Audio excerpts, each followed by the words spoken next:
Okay, so in example 3, we're going to learn a theorem. Um, and the theorem intuitively makes sense. We're not going to prove the theorem, but we're going to show how to apply it. So the theorem that we're going to learn in example 3 is that limits are computed partwise. And this is one of the first results you learn when you take multivariable analysis. Um, it just means that if the real and imaginary parts of our function, the real part of our function, the imaginary part of our function, if they have limits at a certain complex number, then our function must also have a limit at that complex number, and actually conversely. So let's write that down. So suppose we can write our f of z as a real part, which we had practice doing, plus I times an imaginary part. Again, we've had practice doing this. And we write our value we're taking our limit at as some real part plus imaginary part. Um, then if, sorry, there's one more bit of notation, and we're going to write L to be U naught plus IV naught. Then the limit as z approaches z naught of our f is L, this U naught plus IV naught, if and only if our real part goes to U naught and our V part goes to V naught. So if and only if the limit as xy goes to x naught y naught of U is U naught, and similarly the limit as xy goes to x naught y naught of V, oops, it's not a y naught of V is V naught. So this says exactly what I was trying to say, in that limits are computed partwise, so you compute the real and imaginary part. In particular, if you fail to be able to compute the real and imaginary part, so if one of these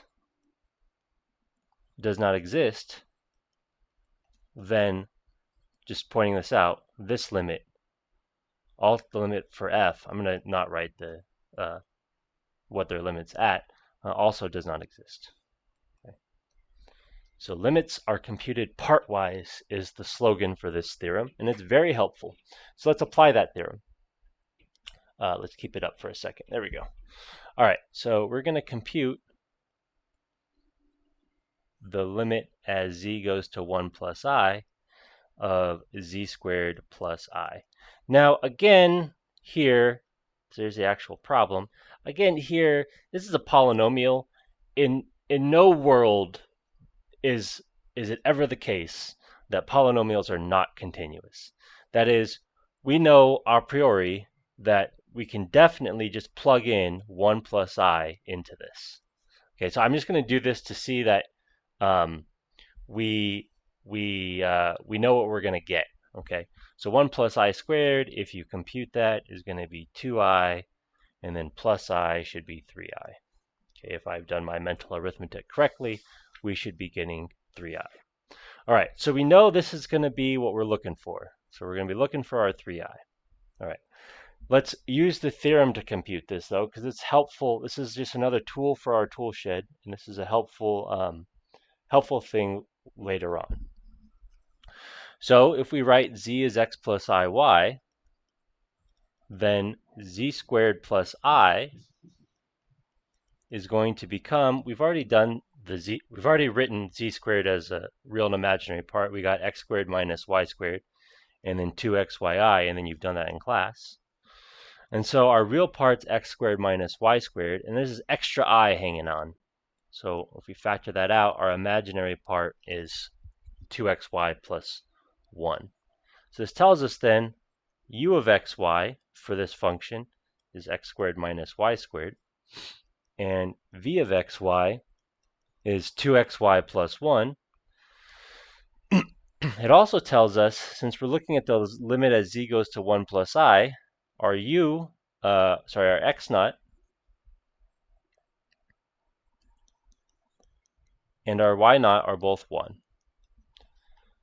All right. So let's compute the limit as xy goes to 1, 1 of u of xy. So from your multivariable calculus, you look at x squared minus y squared. Is it okay to just plug in 1, 1? Yeah, and we get 0. Similarly, we're going to look at the limit for our v term, and that's going to be the limit as xy goes to 1, 1 of 2xy plus 1, and then you look, can I just plug in 1, 1? Yeah, and we get 3. All right, so the limiting value for our real part is 0, and for our imaginary part is 3. So by the theorem,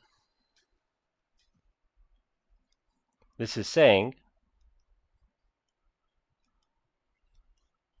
that the limit as z goes to 1 plus I of our function, which is z squared plus I, has real part 0 and imaginary part 3. Aha! We already found that though. I found that just by plugging it in up here. Okay, so this is an example where you knew what the answer was, and the theorem reproduced the answer, but sometimes it's helpful to be able to break up your functions as the real and imaginary part and check those limits. Okay, so this is an example of that.